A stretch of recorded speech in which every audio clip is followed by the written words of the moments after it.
Assalamualaikum warahmatullahi wabarakatuh.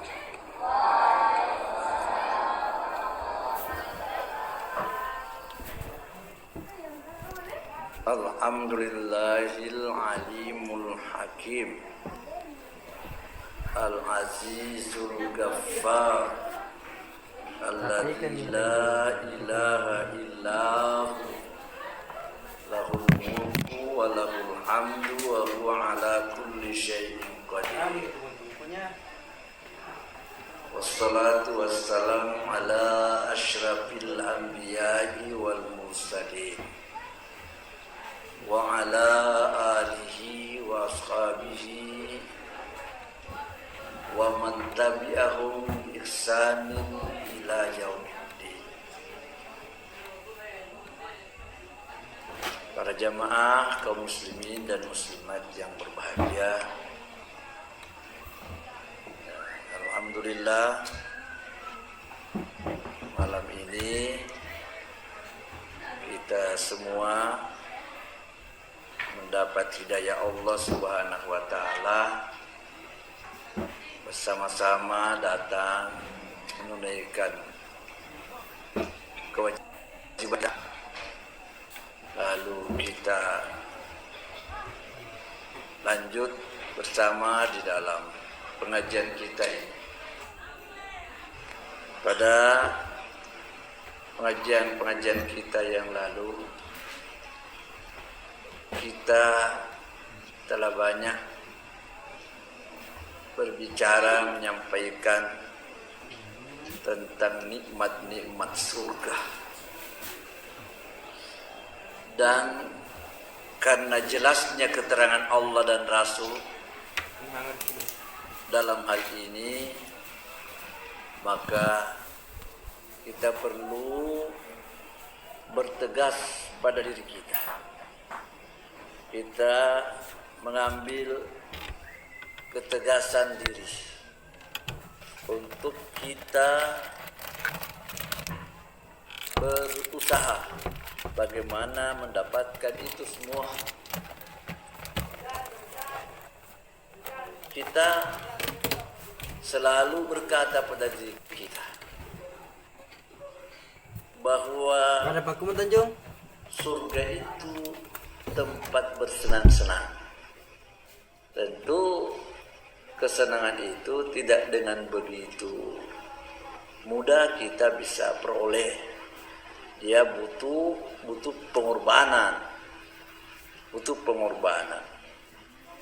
sehingga dalam beberapa ayat Al-Quran atau dalam beberapa hadis Nabi Sallallahu Alaihi Wasallam itu disampaikan oleh Allah, disampaikan oleh Nabi Muhammad, bahwa dengan cara ini kau lalui, kau dapat surga. Dengan sikap dan pendirian yang seperti ini, kau dapat surga. Dengan cara beramal, berkorban, berinfak, umpamanya dalam bentuk harta, kau begini dapat surga. Semua itu sudah diperjelas. Yang kesimpulannya, menurut Allah, surga itu uiddat lil muttaqin. Sesudah disampaikan beberapa persyaratan, ya. Setelah Allah menyebutkan keterangan itu, pada akhirnya dalam beberapa kali kita membaca ayat, selalu dikatakan surga itu iddat lil muttaqin, disediakan oleh Allah kepada hambanya yang bertakwa. Maka takwa ini yang memerlukan penjelasan, memerlukan pengertian yang jelas, yang positif. Jadi setelah itu jadikan takwa itu menjadi pembiasaan, menjadi pembawaan, menjadi watak, menjadi kepribadian kita, sehingga tidak ada yang meragukan lagi. Tidak ada yang meragukan lagi. Setelah kita bicara tentang ayat bahwa surga itu disiapkan oleh Allah untuk orang-orang yang bertakwa, maka kita belajar bagaimana kita melihat orang-orang saleh di masa Nabi, sahabat-sahabat Nabi yang tergolong atau yang dianggap sebagai manusia paling bertakwa. Manusia yang bertakwa itu sudah ada dan banyak di masa Nabi. Kesempurnaan ajaran takwa itu sudah dilakukan oleh semua sahabat, oleh orang-orang saleh pendamping Nabi sallallahu alaihi wasallam. Ada dari kalangan laki-laki dan ada dari kalangan perempuan.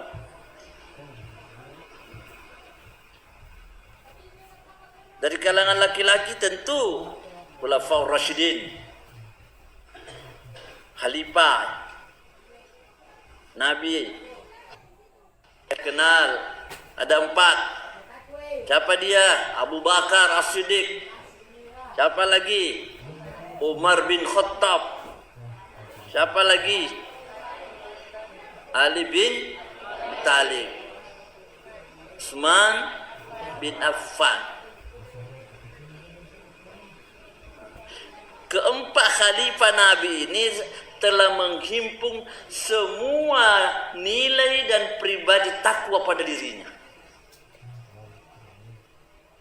Keempat khalifah Nabi ini telah menghimpun, telah mengumpulkan semua bentuk-bentuk ketakwaan yang diajarkan oleh Allah di dalam Al-Quran. Disitulah kita belajar. Meskipun kita tidak akan jadi khalifah lagi, karena habis, sudah tidak ada khalifah lagi, sudah selesai sampai situ. Nah, kita belajar dengan kepribadian Abu Bakar As-Siddiq. Abu Bakar As-Siddiq.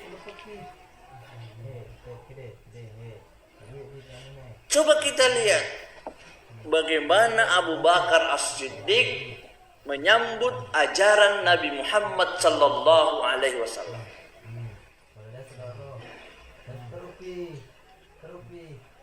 Bagaimana perhatian Abu Bakar? Bagaimana kesungguhan Abu Bakar di dalam mengikuti Nabi Muhammad sallallahu alaihi wasallam. Silakan baca riwayat hidup Abu Bakar As-Siddiq. Tidak dapat kita sebutkan semuanya, kita ambil satu di antaranya saja. Kita ambil di antaranya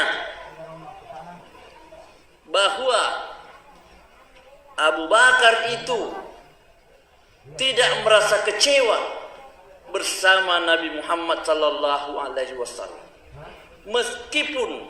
Meskipun kadang-kadang terdapat atau ada hal-hal yang sulit untuk dipikirkan.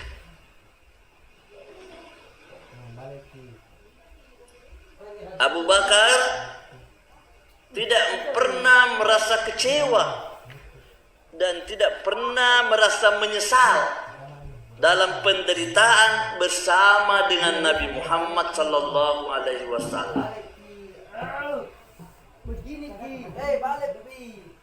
Contoh, ketika Abu Bakar bersama Nabi di dalam gua, ketika Nabi dicari-cari oleh musuhnya untuk ditangkap, untuk dibunuh, Nabi masuk ke dalam gua, ke dalam lubang, ditemani, didampingi oleh Abu Bakar As-Siddiq.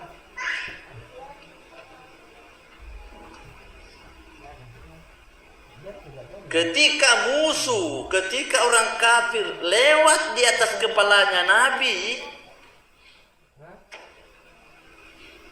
Abu Bakar menangis. Mengapa Abu Bakar menangis?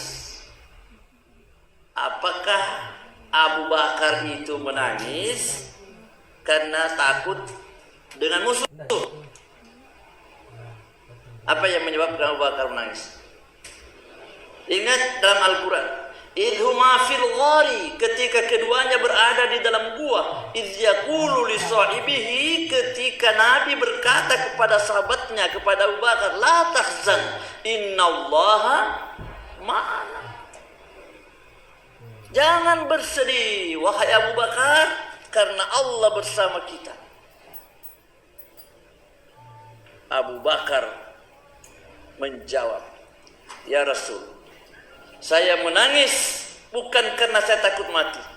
Saya menangis karena saya pikirkan nasibnya perjuangan kita ini kalau engkau yang ditangkap oleh musuh.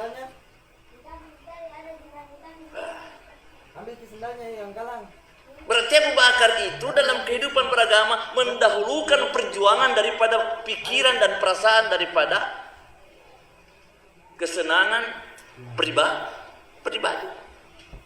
Saya menangis wahai Rasul, bagaimana kalau engkau yang ditangkap oleh musuh? Bagaimana pelajaran kita? Kita ini belajar belum seberapa. Masih butuh kita bimbinganmu wahai Rasul. Kita butuh belajar, perlu kita ilmu dari Nabi. Kalau Nabi ditangkap, bagaimana kita wahai Rasul? Itu Abu Bakar.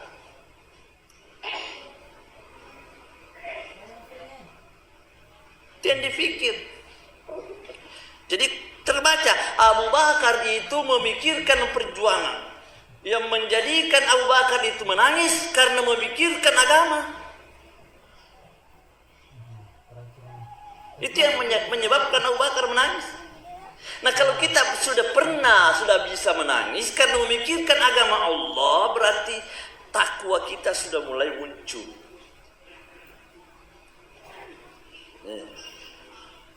Pernah menangis memikirkan agama? Oh, belum. Makanya kita belum Abu Bakar. Kalau Abu Bakar sudah menangis demi agama dan perjuangan, air matanya Abu Bakar sudah menjadi saksi di hadapan Allah dan di hadapan Nabi bahwa dia memikirkan agama, sehingga dia menangis. Coba diukur bagaimana agama dipikirkan oleh Abu Bakar As-Siddiq. Itu dulu. Bagaimana kita punya pikiran, punya perasaan, punya perhatian untuk selalu melihat agama Allah ini jalan terus. Itu ukuran. Kalau kita diam, kalau kita tidur, tidak punya urusan, tidak punya perhatian, bagaimana jadinya? Di mana takwa itu? Di mana ukurannya manusia bertakwa? Kalau orang yang bertakwa itu takut melihat agama Allah ini dipermainkan, takut melihat agama Allah ini merosot. Tadi sudah kita sebut Abu Bakar. Ketika Nabi melakukan Isra Mi'raj, ketika Nabi Mi'raj naik ke langit, pulang, lalu berbicara, menyampaikan kepada orang banyak bahwa dia datang dari jauh dengan keadaannya seperti yang diceritakan. Orang Quraisy datang berkata kepada Abu Bakar, Abu Bakar, Abu Bakar, ada apa? Kata Abu Bakar, ada apa? Sekarang Abu Bakar, Coba ingat, coba pikir. Sekian lama kita mengira bahwa sahabatmu Muhammad itu adalah orang yang hampir gila. Sekarang sahabatmu Muhammad itu sudah jelas-jelas gila itu. Di mana gilanya? Di mana gilanya? Coba Abu Bakar. Katanya dia dari Masjidil Haram ke Masjidil Aqsa. Lalu naik ke jurusan yang sangat tinggi, naik sampai katanya ke Sidratul Muntaha dan pulang pada saat itu juga. Masuk akal? Bagaimana ini sahabatmu ini Abu Bakar? Tidak diragukan lagi Muhammad itu memang gila. Sampai orang Arab berkata kepada Nabi, innaka la majnun. Apa artinya? Innaka la majnun. Sesungguhnya engkau Muhammad itu adalah orang gila. Abu Bakar dengan tenang berkata, siapa yang menceritakan itu? Peristiwa itu terjadi. Siapa yang sampaikan kamu? Orang Quraisy berkata, ya kita dengar Muhammad itu yang berbicara kepada orang. Muhammad yang bicara bahwa dia pernah begini, dia pernah begini. Abu Bakar dengan senyum, dengan tegas dan senyum berkata, kalau Muhammad yang berkata seperti itu, maka lebih dari itu saya percaya. Wah. Kalau Muhammad yang mengucapkan kata-kata itu, lebih dari itu saya percaya. Gimana hebat? Apa yang kita lihat di sini? Keyakinan, kepercayaan Abu Bakar kepada ajaran atau kepada Nabi itu tidak bisa diukur-ukur. Maka sebagai orang yang beriman, manusia bertakwa, jangan setengah-setengah di dalam menerima kebenaran kalau itu datangnya dari Nabi Sallallahu Alaihi Wasallam. Jangan kita ragu-ragu kalau memang itu yang diucapkan oleh Nabi. Jangan diragukan lagi, jangan diragukan. Buktikan, tidak ada ragu. Walladzi jaa bis-sidqi wa saddaqa bihi ulaika humul muttaqun. Cari ayat itu. Walladzi jaa bis-sidqi, orang yang datang dengan membawa kebenaran, datang dengan penuh kebenaran, datang dengan penuh kejujuran. Jaa bis-sidqi wa saddaqa bihi, dan dia benarkan. Dia benarkan. Saddaqa, dia membenarkan, dia buktikan, dia yakini betul itu. Kalau kebenaran dia yakini betul. Apa kata Allah? Ulaika humul muttaqun. Mereka itulah orang yang bertakwa. Itu jelasnya ayat.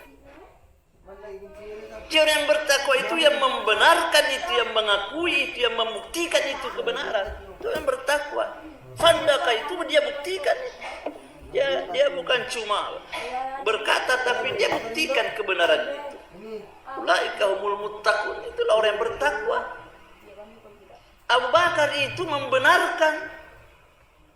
Maka Abu Bakar itu adalah orang yang bertakwa. Tidak ragu. Tidak ragu-ragu. Tidak ragu-ragu.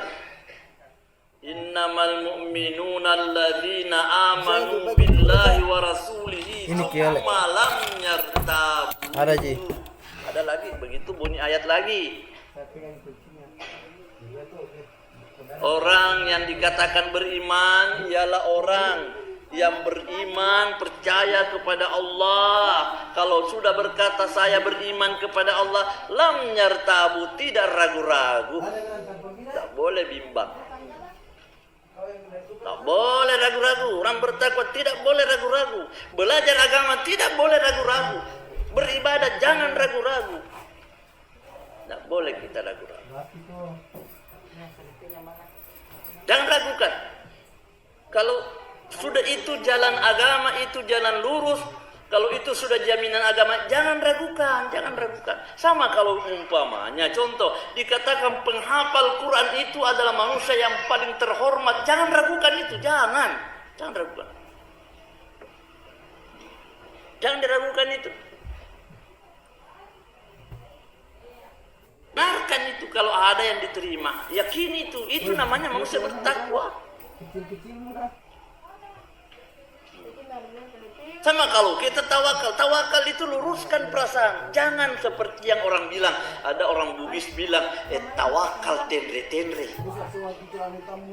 Nah, pada orang tawakal tenre. Tahu namanya tenre? Apa itu tenre? Hah? Sebentar. Katanya tawakal tapi begini perasaan. Kenapa ada orang tawakal goyang perasaannya? Kalau orang yang bertawakal itu tidak punya perasaan bimbang, lurus, tenang, teguh, mantap. Itu orang yang bertakwa namanya. Kalau bertawakal begitu. Kalau bertawakal itu tidak ada ragu-ragunya lagi. Coba kalau orang yang bertakwa itu tidak bisa lagi ragu-ragu, tidak bisa. Tidak bisa orang ragu-ragu. Orang yang bertakwa itu kalau sudah berniat jalan.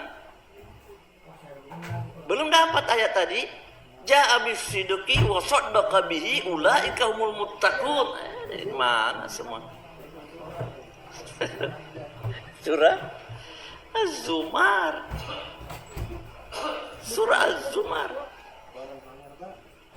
Coba lihat itu, orang yang bertakwa yang selalu menyampaikan kebenaran, yang datang membawa kebaikan, kebenaran, saddaqa bihi, dia benarkan, dia buktikan.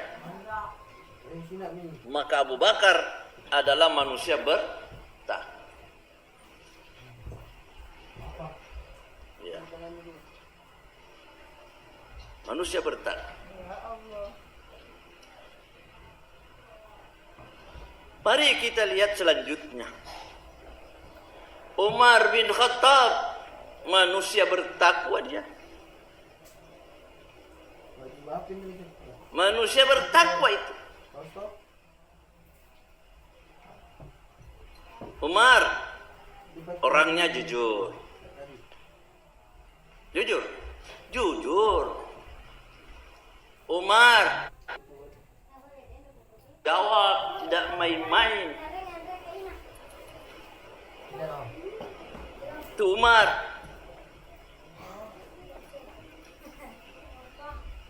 Umar bin Khattab manusia bertakwa, sangat menjaga diri, menjaga anaknya, menjaga keluarganya, menjaga tanggung jawabnya daripada hal-hal yang haram, yang syubhat.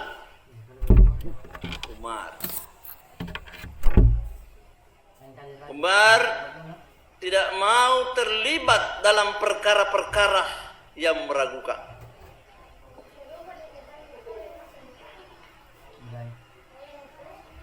Tidak mau terlibat dalam hal-hal yang meragukan. Tidak mau makan, tidak mau minum yang tidak jelas halalnya. Itu Umar. Semua sama begitu. Kita ambil satu-satu dulu. Kita sebut dulu satu-satu.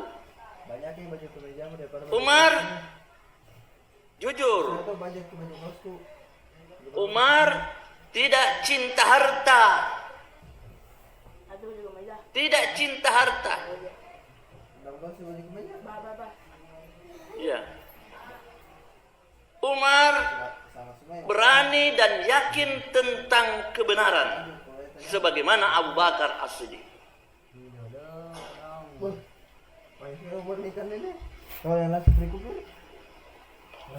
Di satu waktu masyarakat di Madinah ribut-ribut membicarakan tentang unta anaknya Umar. Untanya anaknya Umar. Umar waktu itu khalifah. Khalifah itu kalau sekarang kita bilang presiden.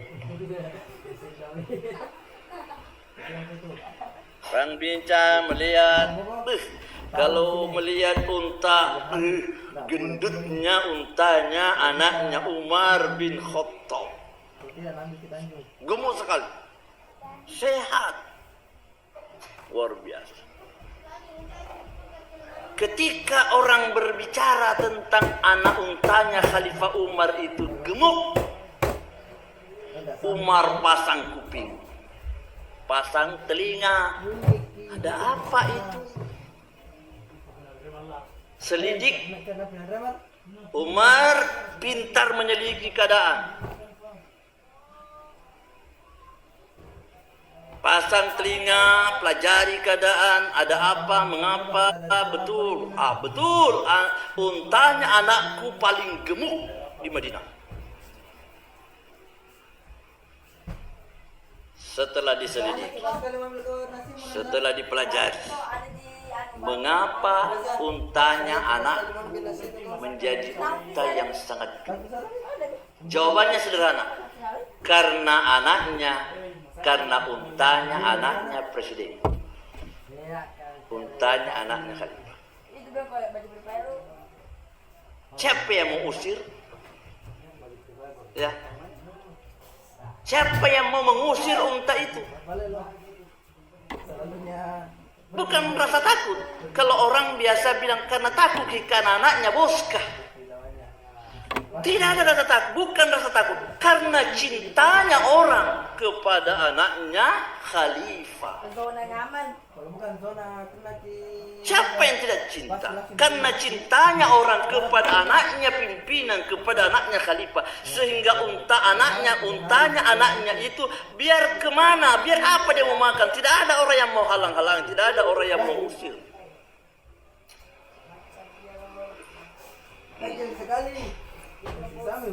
Umar ketahui bahwa unta anaknya gemuk karena makan semua apa yang dia mau. Dipanggil anaknya, sini kamu nak.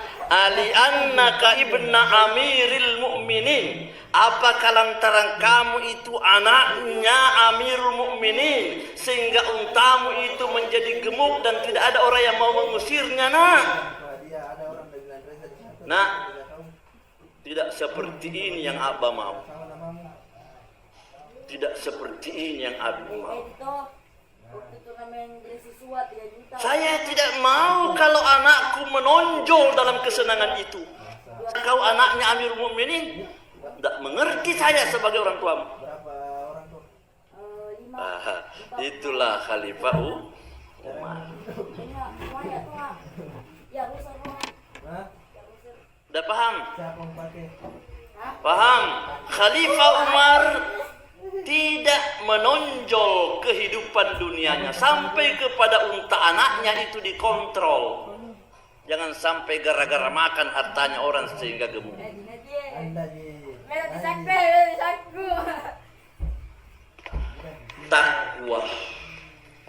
Takwanya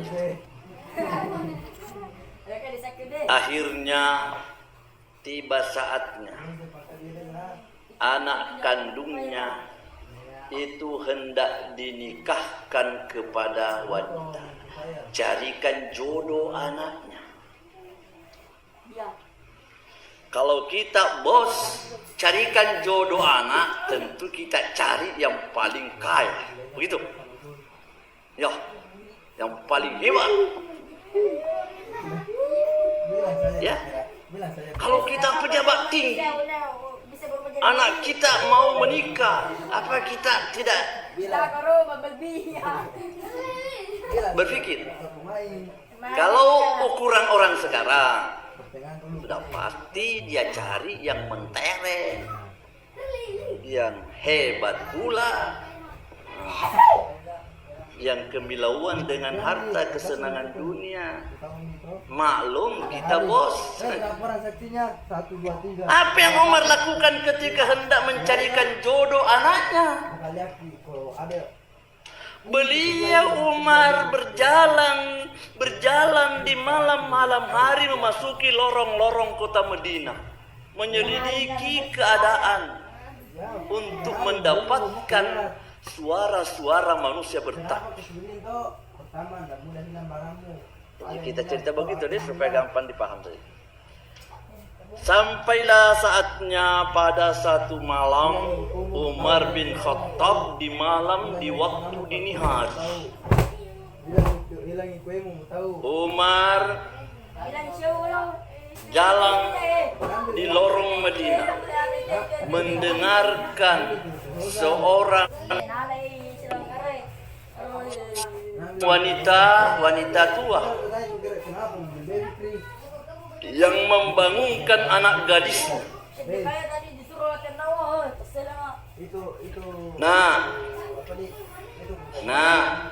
Anu mina pergi mina campur itu susu tak susunya jualannya campur dengan air nak supaya banyak-banyak bisa dijual.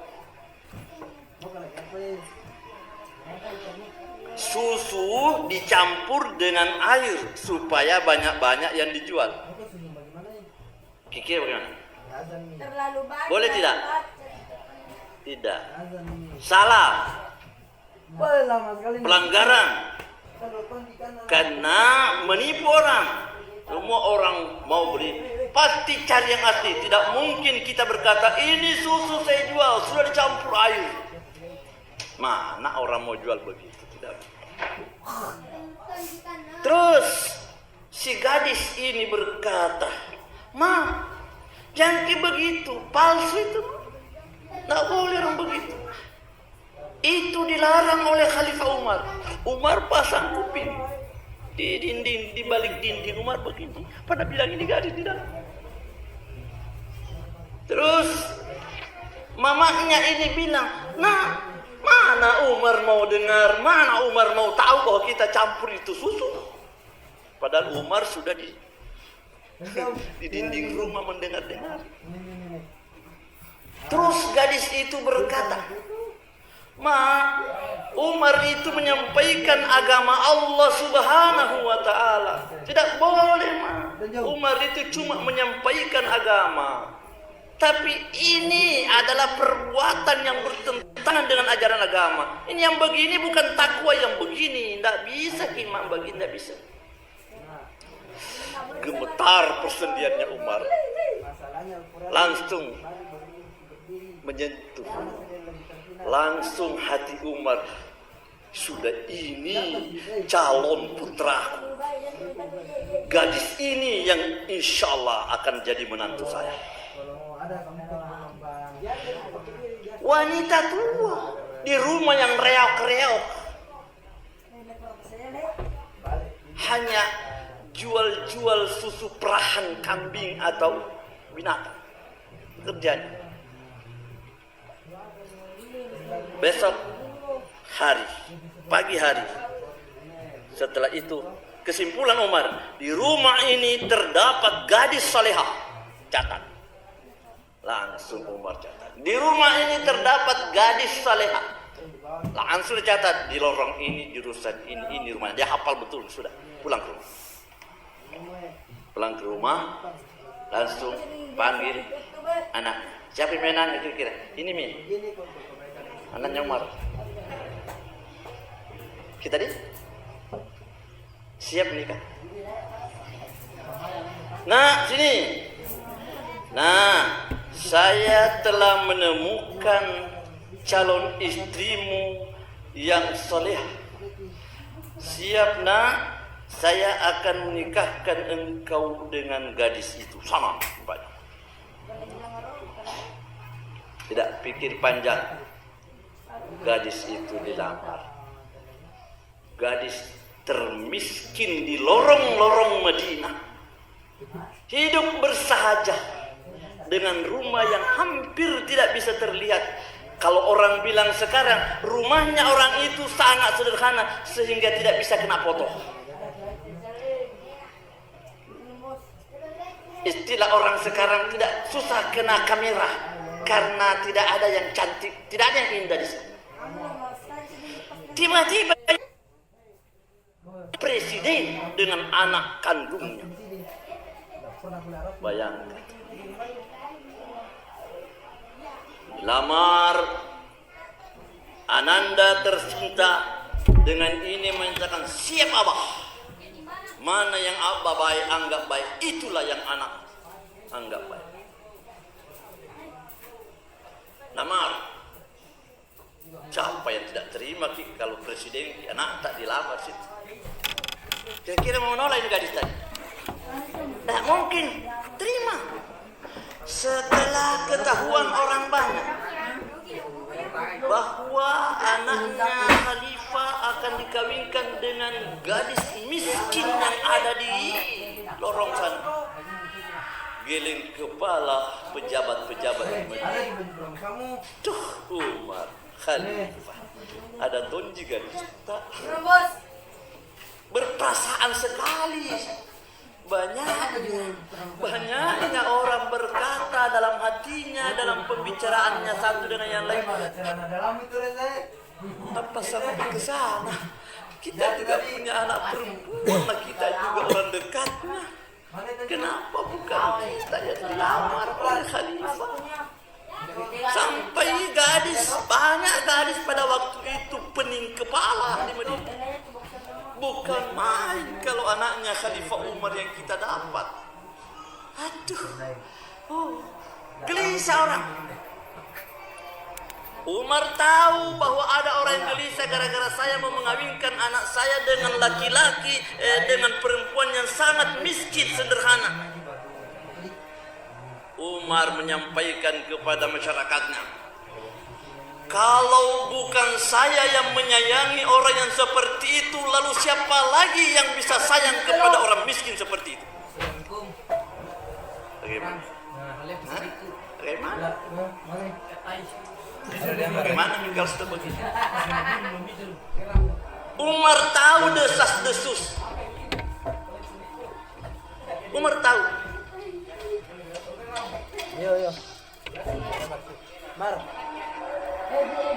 Umar tahu.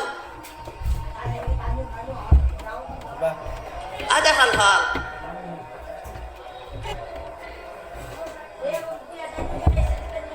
setelah Umar tahu,